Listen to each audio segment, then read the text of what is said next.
Find the greatest number. ఒక number ఉందట that divides 797. డైరెక్ట్గా నేను ఈక్వేషన్ రాస్తున్నాను.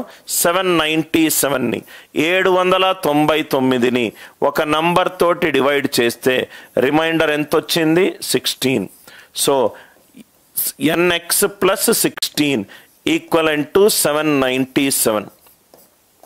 nx equivalent to 781. 781. ఇక్కడ ఏమవుతుంది? 1085. 1085ని మళ్ళీ అదే నంబర్ డివైడ్ చేస్తే రిమైండర్ ఎంత వచ్చింది? 20. ఎన్నిసార్లు అయినా పోవచ్చు, అది మనకు సంబంధం లేని విషయము. క్వశ్చన్ ఎన్ మీదనే ఉంది. ny plus 20 equivalent to 1085. ny equivalent to 1065. ny equivalent to 1065. అదే నంబర్ని 1232ని మళ్ళీ ఇంకో నంబర్ తోటి డివైడ్ చేస్తున్నాను. సో కాబట్టి రిమైండర్ ఎంత? 25. nz plus 25 equivalent to 1232. ఇదంతా మీరు చేయాల్సిన అవసరం లేదు, ఇంట్రడక్షన్ కాబట్టి చెప్తున్నాను సార్. 1207. 1207. నా ఇక్కడ చూడండి సార్. ఎన్ ఏమో 781కి కారణాంకము, ఎన్ ఏమో 1065కి కారణాంకము, ఎన్ ఏమో 12707కి కారణాంకము. కాబట్టి ఆన్సర్ ఏమవుతుంది? HCF of 781 1065 1207. 1207. నా ఇక్కడ చూడండి సార్. 781 ఈ రెండింటినీ డివైడ్ చేయాలి. ఇది చూస్తూనే ఉంటే 11 తోటి పోతుంది. 11 ఇంటూ 11 7 77 71. 11 ఇంటూ 71. 11 ఇంటూ 71. ನಾವು ఇక్కడ చూస్తే ఈ నంబర్ 11 తోటి డివైడ్ అవ్వదు. ఎందుకనంటే some of odd places 5, 5 minus 7 minus 2. కాబట్టి ఆన్సర్ ఎంత? 71. చూడంగానే మనకు తెలిసిపోయింది ఆన్సర్ ఎంత? 71. ఆన్సర్ ఎంత? 71. ఆన్సర్ ఎంత? 71. Are you all with me? Right. ನಾವು ఇక్కడ చూడండి సార్. ఇది ఒక వే ఆఫ్ యాంగిల్లో చూడడము. nx equivalent 781. n 781కి కారణాంకం కావాలి, n 1065కి కారణాంకం కావాలి, n 1207కి కారణాంకం కావాలి. స్మాలెస్ట్ నంబర్ తీసుకున్నాను. స్మాలెస్ట్ నంబర్ చూడంగానే అది 11 తోటి డివైడ్ అయింది. 11 ఇంటూ 71. ఇది 11 తోటి కాట్లేదు కాబట్టి 11 కాదు, మిగిలింది 71. మిగిలింది 71. ఇక్కడ చూడండి సార్. సార్ చాలా ఇంపార్టెంట్గా ఇది ఒక పద్ధతి. చాలా ఇంపార్టెంట్గా ఈ కాన్సెప్ట్ చూడండి సార్. ఇది కాన్సెప్ట్ అర్థమవుతే క్వశ్చన్ చూడంగానే మీకు ఆన్సర్ వచ్చేస్తుంది. కాన్సెప్ట్ ఇక్కడ చూడండి sir. HCF of 15,20.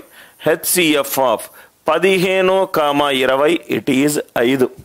HCF of 15,20. ఒక్కసారి ఇక్కడ చాలా కేర్ఫుల్గా వాచ్ చేయండి సార్. ఆన్సర్ ఏమో 5 తోటి డివైడ్ అయింది. ఆన్సర్ ఏమో 5 తోటి డివైడ్ అయింది. ఆన్సర్ 5 తోటి డివైడ్ అవుతే హెచ్సిఎఫ్లో ఇన్పుట్లో ఉన్న ప్రతి number all the numbers should be divisible by 5. Answer 5 తోటి డివైడ్ అవుతే ఇన్పుట్లో ఉన్న ప్రతి నంబరు 5 తోటి డివైడ్ అవ్వాలి. ఇన్పుట్లో ఉన్న ప్రతి నంబరు 5 తోటి డివైడ్ అవ్వాలి. అది ఈ క్వశ్చన్లో 5, అది మిగతాది ఏదైనా కావచ్చు సార్. సపోజ్గా HCF of 12, 16, 28. HCF of 12, 16, 28. Right. 16 minus 12 4. 4 అన్నిటినీ డివైడ్ చేస్తుంది. ఇదేమో 4. నా ఇక్కడ చూడండి సార్. ఇక్కడ చూడండి. ఆన్సర్ ఏమో 4 తోటి డివైడ్ అయింది. హెచ్సిఎఫ్ అవుట్పుట్ ఫంక్షన్ ఏమో 4 తోటి డివైడ్ అయింది. నిన్న మనము ఇదే కాన్సెప్ట్ ఎల్సిఎంలో కూడా యూజ్ చేసాం. ఎల్సిఎంలో ఒక నంబర్ అయితే చాలు మినిమం అన్నాము. కానీ హెచ్సిఎఫ్లో ఆన్సర్ 4 తోటి డివైడ్ అవుతే ఇన్పుట్లో ఉన్న అన్ని నంబర్లు 4 తోటి డివైడ్ అవ్వాలి. ఇన్పుట్లో ఉన్న అన్ని నంబర్లు దేనితోటి డివైడ్ అవ్వాలి? 4 తోటి డివైడ్ అవ్వాలి. ఇదే ఎగ్జాంపుల్ ఎల్సిఎంలో కోసం కూడా మనం చేసాం. ఎల్సిఎంలో కూడా మనం చేసాం. ఆన్సర్ 5 తోటి డివైడ్ అవుతే ఇన్పుట్లో ఉన్న ప్రతి నంబర్ 5 తోటి డివైడ్ అవుతుంది. ఆన్సర్ 4 తోటి డివైడ్ అవుతే ఇన్పుట్లో ఉన్న ప్రతి నంబర్ 4 తోటి డివైడ్ అవుతుంది. ఈ లాజిక్ అర్థమైంది కదా సార్? నవ్వు ఇక్కడ చూడండి సార్, ఇది చూడంగానే మనకు ఎక్కడ దాకా వచ్చింది logic we got it till here. 781, 1065 and 1207. 65 cannot be the answer. Why 65 cannot be the answer? Answer 5 తోటి డివైడ్ అవుతే ఇన్పుట్లో ఉన్న ప్రతి నంబర్ 5 తోటి డివైడ్ అవ్వాలి. 5 తోటి డివైడ్ అవ్వాలి అని అంటే యూనిట్ డిజిట్ 0 కానీ 5 కానీ రావాలి. కాబట్టి 65 తప్పు. అర్థమైందా సార్? ఆన్సర్ 65 అవుతే అది 5 తోటి డివైడ్ అవుతే ఇన్పుట్లో ఉన్న ప్రతి నంబర్ 5 తోటి డివైడ్ అవ్వాలి. ఆన్సర్ 69 తప్పు. 69 తప్పు. ఎందుకనంటే 69 3 తోటి డివైడ్ అవుతుంది. 3 × 23. ఆన్సర్ 3 తోటి డివైడ్ అవుతే ఇన్పుట్లో ఉన్న ప్రతి నంబరు 3 తోటి డివైడ్ అవ్వాలి. 781. 7 + 8 15, 15 + 1 16. 16 అనేది 3 తోటి డివైడ్ అవ్వదు. రైట్. 91 అంటే 7 13ల.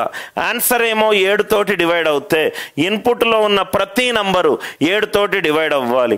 781 7 1 7 81 7 తోటి డివైడ్ అవ్వదు. అర్థమైందా సార్? దయచేసి దీనికి ఫ్యాక్టర్స్ వేయాల్సిన అవసరం లేదు. మనకు కాన్సెప్ట్ గనక స్ట్రాంగ్గా ఉంటే మిగతావి 3 అని మనం చెప్పొచ్చు. కాన్సెప్ట్ ఏంటి సార్? కాన్సెప్ట్ ఏంటంటే ఆన్సర్ గనక ఒక నంబర్ తోటి డివైడ్ అవుతే ఒక నంబర్ తోటి డివైడ్ అవుతే రైట్ క్వశ్చన్లో ఉన్న ప్రతి ఇన్పుట్లో ఉన్న ఇది హెచ్సిఎఫ్ అనేది ఒక మెషిన్ అనుకోండి. దానికో ఇన్పుట్ ఇస్తున్నాము, ఒక అవుట్పుట్ వస్తుంది. అవుట్పుట్ కనుక 4 తోటి డివైడ్ అవుతే ఇన్పుట్లో ఉన్న అన్నీ కూడా 4 తోటి డివైడ్ అవ్వాలి. అవుట్పుట్ కనుక 5 తోటి డివైడ్ అవుతే ఇన్పుట్లో ఉన్న ప్రతిదీ 5 తోటి డివైడ్ అవ్వాలి. 5 తోటి డివైడ్ అవ్వాలి. ఈ లాజిక్ అందరికీ అర్థమైందా? సో 69 ఇది 3 తోటి డివైడ్ అవుతే ఆన్సర్లో ప్రతి నంబర్ 3 తోటి డివైడ్ అవ్వాలి. కాదు.